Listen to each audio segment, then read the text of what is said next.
In my previous video, we discussed the new electricity tariff regime of Tinubu's government and its benefit to a vast majority of Nigerians, and it reflected on whether it amounts to a removal or reduction of subsidy. In this video, we'll talk about the social welfare band, known as the lifeline band, and the plight of the unmetered and the low-income earners living in Band A areas. This is an intriguing topic, I bet you. And I'll leave a link to that video at the end of this one, so make sure to check it out if you haven't already. This is Discourse. My name is Azubuike.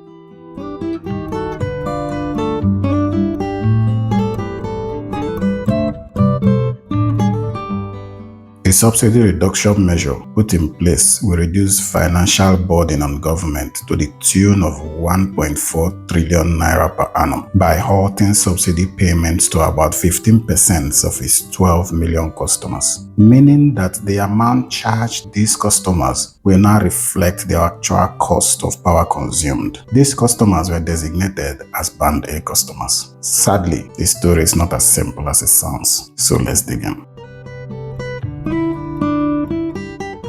By implementing the band-based structure, which appears to segregate customers based on areas of residence and business siting, with the presumption that customers living in those areas are more affluent, calls out a few questions. Does it mean that the improvement of power supply in our cities over the years had been biased to favor the rich, both in terms of provision of meters and supply of consistent power supply by previous successive governments? Is it that the present government, upon realizing that bias, decided to share a subsidy burden with these elite customers who have been given preferential treatments by Discourse over the years? Is there a case to be argued here for social justice in the country over the years? What are we looking at, really? What will be the plight of those trapped in these affluent areas who are not currently getting the required cash flow to be considered as rich in today's value? So you might have somebody who inherited a property from a parent or from parents, and today the children are not doing very well financially like parents. If it's such a massive house, you can imagine what the electricity bills will be like. Will it then be a situation where these people will have to be using lanterns and candles in their houses, or they'll have to be rationing their own power supply? So you see a situation where somebody comes back from work and says, you know what, I can only afford to use light for an hour when I'm in my house. They use light for an hour and they turn everything off. If you find yourself in that kind of condition because you live in an affluent area, the question is then, are you really affluent? Do you really belong in that band? Do you really belong in that neighborhood? If you live in Victoria Garden City and at night everybody puts their outside lights on, their security lights on, and you can't afford to put your security lights on because you are scared of the amount you're going to incur in electricity bills down the line, do you actually belong in that neighborhood? Is the question you begin to ask yourself. Is it that they are telling you indirectly that if you don't belong, find your way? There's an issue of social justice here to be argued. There's an issue of social stratification going on. You can look at it as a system that socially stratifies Nigerian citizens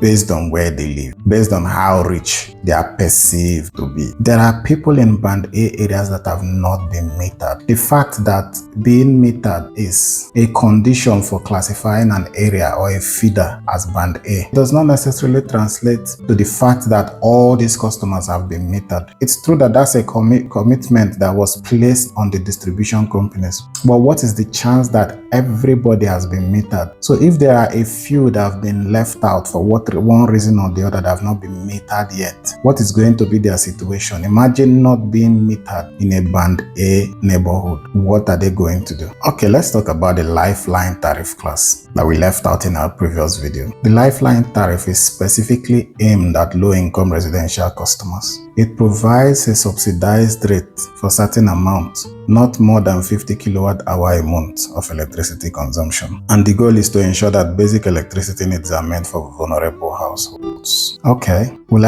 ask a few questions of that as well. Chief among them is, who qualifies as a low-income customer today? What's government's definition of a vulnerable household? Do we have a database of vulnerable households? And does the database get updated when the financial status of those households improve? Is there a system in place to improve the financial status of those households through employment and empowerment, using socio-economic empowerment schemes and strategies in order to help this household transition from vulnerable to independent and then to productive households that can contribute to national development through productivity? What happens if a vulnerable household uses above 50 kilowatt hour a month? Does government just pay up to 50 kilowatt hour and leave the rest? Or do they declassify that household from this group? Do they cease to benefit from the lifeline? Who manages this band? Is it the Discourse or government's social care system administrators? If it was created as a social care instrument, is there a system set up for collaboration of the relevant social welfare agencies of government and the NERC and Discourse? Do we have such a system in place?